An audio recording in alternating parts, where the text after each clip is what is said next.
Kelebihan jasa arsitek itu bisa dilihat dari 3 aspek. Aspek pertama dari desain, konstruksi, dan setelah hasil karya terbangun. Aspek pertama itu dari segi desain. Klien itu bisa mendapatkan desain terbaik. Dari desain terbaik, klien juga bisa berbrainstorming, berdiskusi dengan arsitek untuk penentuan bahan yang terbaik seperti apa, struktur terbaik seperti apa, sesuai dengan apa yang mereka inginkan untuk rumahnya. Kemudian nanti hasil dari brainstorming dan desain tersebut akan menghasilkan RAB. RAB itu adalah nilai total bangunan yang dari desain tersebut yang akan dibangun. Di proses RAB ini biasanya arsitek itu akan mengeluarkan 3 aspek: material atas, medium, tengah. 3 aspek itu menentukan kualitas. Nah, dari 3 aspek itu klien bisa nih berdiskusi, misalkan ternyata budgetnya itu bisa masuk di antara medium sampai atas. Nah, di diskusi ini maka akan menghasilkan ada beberapa material yang misalkan di ruangan tertentu itu menggunakan kualitas atas, di ruangan yang lainnya di kelas medium.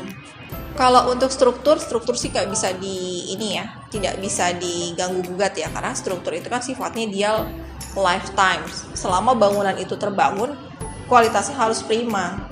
Jadi untuk diskusi perihal struktur mungkin lebih kepada area-area yang memang ingin bebas kolom atau area-area yang ingin terkesannya lega. Jadi lebih kepada estetis sih nantinya kalau misalkan untuk struktur. Jadi lebih ke arah keinginan untuk luasan yang lega, tanpa sekat, tanpa kolom. Jadi rumah itu sangat-sangat terbuka. Nah, itu dialog untuk brainstorming tentang struktur. Jadi kita balik lagi ke RAB itu rencana anggaran biaya itu masih bisa sangat-sangat fleksibel. Kalau misalkan ada beberapa bahan yang memang bisa dinegosiasikan atau didiskusikan lagi dengan arsiteknya. Kelebihan RAB ini juga ada satu lagi adalah misalkan gini, sebenarnya kamu tuh budgetnya belum ada nih sekarang untuk bangun rumah tersebut, rumah impian kamu.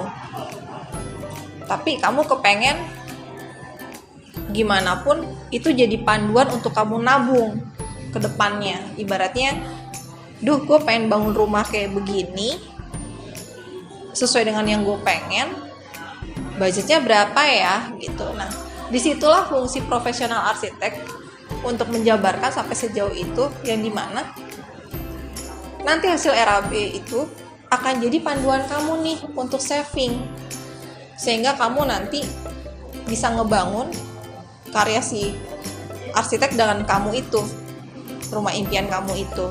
Ini yang untuk perencanaan jangka panjang ya, jadi bukan yang dalam ujuk-ujuk dalam waktu setahun bisa nggak selesai, enggak. Ini lebih ke arah jangka panjang, dalam artian lebih dari 5 tahun ke depan, 4 tahun, 3 tahun itu masuk jangka panjang. Benefit selanjutnya dari segi konstruksi, tadi kita udah bahas ya yang tadi di awal. Konstruksi itu lebih kepada proses pembangunannya nih. Dengan kamu menggunakan jasa arsitek, kamu bisa nih minta si arsitek itu untuk mengawasi juga pembangunan dari hasil karya kalian berdua. Nah, nanti si arsitek itu akan mengawasi kinerja tukang, mandor, atau kontraktor yang kamu pilih. Untuk dia benar-benar mengawasi sesuai dengan desain yang memang sudah kalian sepakati nih berdua, bahwa oke, ruang livingnya akan seperti ini ya, dikunci gitu. Nah, itulah fungsi si arsitek di masa konstruksi. Dia mengawasi pekerjaan para tukang tersebut. Selain pengawasan, juga ada nanti pengawasan sudah selesai nih ya, terus habis itu tiba-tiba di lapangan ada kendala-kendala nih.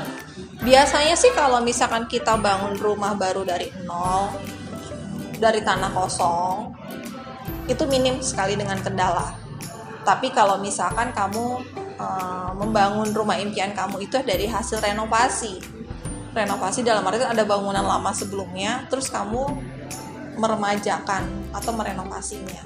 Saya sih lebih memilih meremajakan dan memperbarui untuk renovasi, menurut pemahaman saya. Pada fase ini biasanya kalau renovasi itu pasti ada kendala-kendala yang tidak terduga. Karena kan kita otomatis kalau kita renovasi struktur yang lama sudah ada. Atau mungkin bagian-bagian pemipaan air bersih air kotor itu sudah ada sebelumnya. Nah, biasanya nih hal-hal yang kayak gini suka riskan nih ketika kita udah mulai mengerjakan pengerjaan, ternyata strukturnya yang dahulu itu tidak bisa mengcover atau tidak sesuai standar. Nah, itu kan berarti kan ada kendala kan. Nah, itulah fungsinya arsitek itu akan membantu kamu nih ketika ada permasalahan-permasalahan seperti itu. Permasalahan struktur, pemipaan air bersih air kotor yang di lapangan itu harus disesuaikan dengan desain yang sudah kalian sepakati berdua untuk rumah impian kamu. Itu benefitnya ya kalau misalkan arsitek dari segi konstruksi. Nah, selanjutnya dari segi bisa dikatakan finansial, atau ketika kamu memandang rumah kamu itu juga bukan hanya sebagai tempat tinggal, tetapi juga aspek finansial untuk kamu. Biasanya sih berdasarkan pengalaman ya, rumah dengan desain arsitek dengan tanpa desain arsitek itu memiliki nilai jual yang berbeda.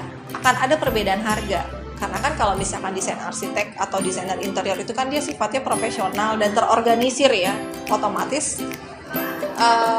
ada nilai-nilai estetis yang lebih baik dibandingkan dari rumah tanpa bekerja sama atau memanfaatkan jasa desain arsitektur atau desain interior. Nah, karena ada nilai estetis ini, maka penjualan itu bukan hanya dinilai dari luas bangunan kamu, tetapi juga dari nilai estetisnya. Disinilah peran harga bisa naik, seperti itu.